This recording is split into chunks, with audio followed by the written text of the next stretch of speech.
په زړه کې داسې خبرې راځي چې هغه د کفر دي او د الله باره کې او د جنت باره کې او د قرآن کریم باره کې او د رسول الله باره کې ډېرې ګنده خبرې وي زما ذهن کې راځي او وایي زه پرې سخت خفه یم چې دا ونه ویم.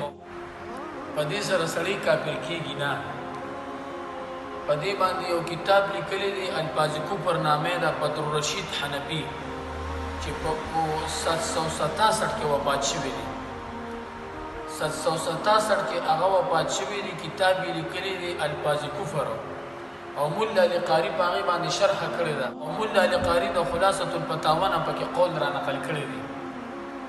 نو الفاظ کفر کتاب په ابتدا کې وایي چې ومن خطر بباله ما يوجب الكفر لو تكلم به او لم يتكلم وهو كاره لذلك فذلك محض الايمان.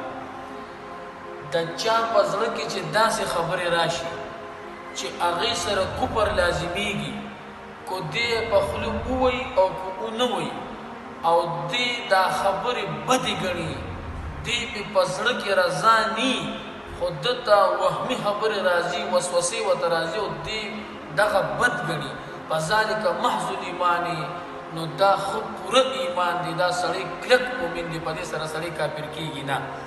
چې ستا زړه پې مطمئن نه او ته کافر کېږي نه.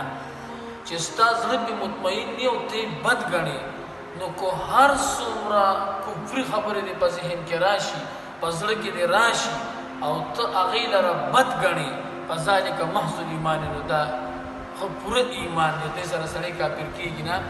او حدیث یې پې پیش کړی دی چې هغه په مسند احمد کې هم شته. سفیان ثوری را نقل کړی